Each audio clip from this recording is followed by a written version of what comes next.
So here I tried to give this guy corrective measures, is what I called it. Corrective measures. Number one, be humble.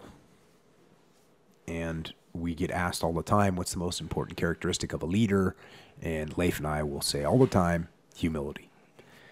And if you're not humble, then how can you look at yourself and say, I need to do stuff better? How can you look at your team and say, we need to get better? Mm-hmm. How can you look at your enemy and say, I better respect them? Mm-hmm. If you don't have that humility, you're going to fail there. So my first corrective action to this guy, be humble. Number two, truly and deeply accept the fact that you have some serious personality defects that you need to immediately put in check and over the long term completely fix.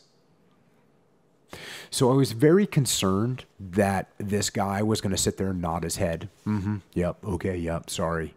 But not truly and deeply accept the fact that he had these issues. Because there's a big difference between nodding your head and saying, I got you, sir. Okay, sir. Yep. Yes, sir. I'm gonna do better. There's a big difference between that and going home, looking in the mirror and saying, I've got some serious problems that I need to fix. Going on. Understand that the criticism you are hearing from me is not mine alone, but also my staff's and your leadership's as well. I've also heard this from other people outside your command. Your reputation is horrible. Again, I wanted to make sure that he didn't think this was just Jocko being hostile. Mm-hmm. I wanted him to realize that it was my entire staff and his leadership that was being hostile. Going on. Corrective measure. Embrace and contemplate the solemn responsibility of being a SEAL officer about to lead men into battle and possibly to their deaths. Embrace the burden of command.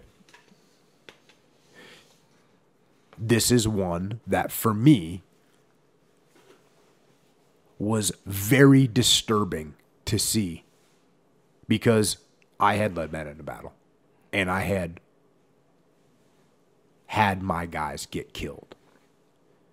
So to have him with this attitude where I could see that didn't occur in his brain. He didn't understand that these guys that he's supposed to be in charge of, he's going to be asking them to do things that can get them killed. And I don't think he understood that. Mm. The burden of command, that's the burden of command. That's that heavy responsibility. And yes, in combat, it means guys getting wounded or getting killed. And that is a heavy burden. But I will tell you, in the business world, when you've got people's jobs at stake, when you've got the profitability or the survival of a company at stake, and dozens or hundreds or thousands of people may or may not have a job if you don't do your job correctly as a leader, that is a heavy burden as well. Mm-hmm.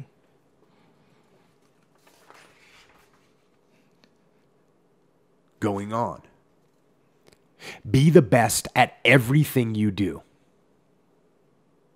In doing that, one, put everyone else before yourself. Push away compliments, shift them to your peers and your men.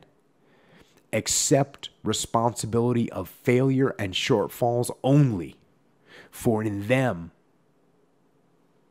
is the improvement and growth. So this is actually a conversation we had on one of our earlier podcasts. Any compliments, success, you shift that to your peers and your men.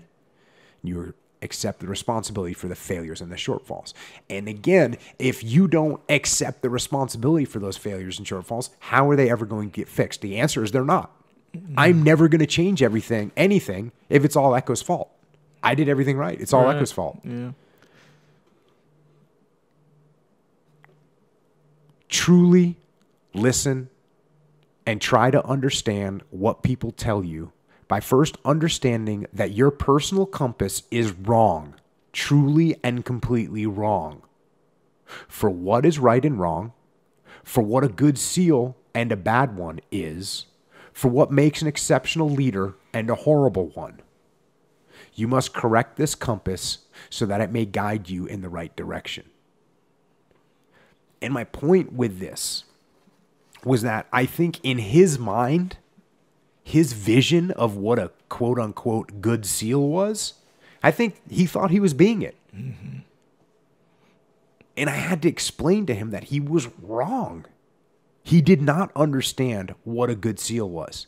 He did not understand what an exceptional leader was. He just did not understand it. You must correct this compass so that it may guide you in the right direction.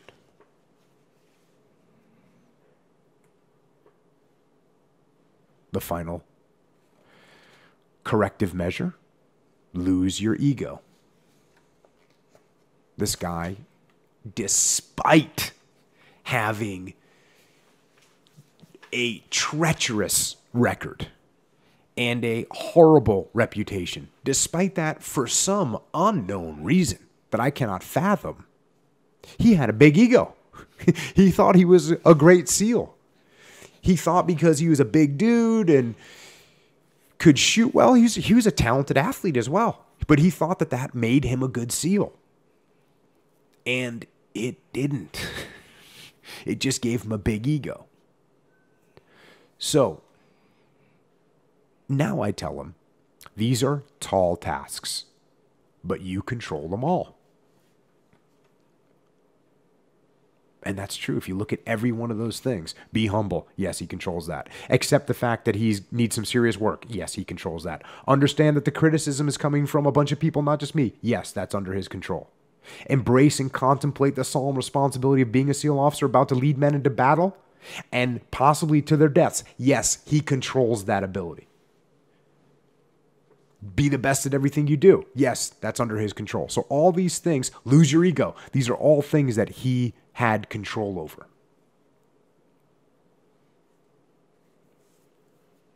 We need good, aggressive leaders in the SEAL teams. We don't need the person that I outlined above. And the reason I pointed that out is because I think in this guy's mind, he was an aggressive guy. And he was a good leader in his mind. But I wanted him to know that, yes, we do need aggressive leaders in the SEAL team, but we don't need this guy. We don't need the guy that I'm just talking about. It's in your hands. Good luck.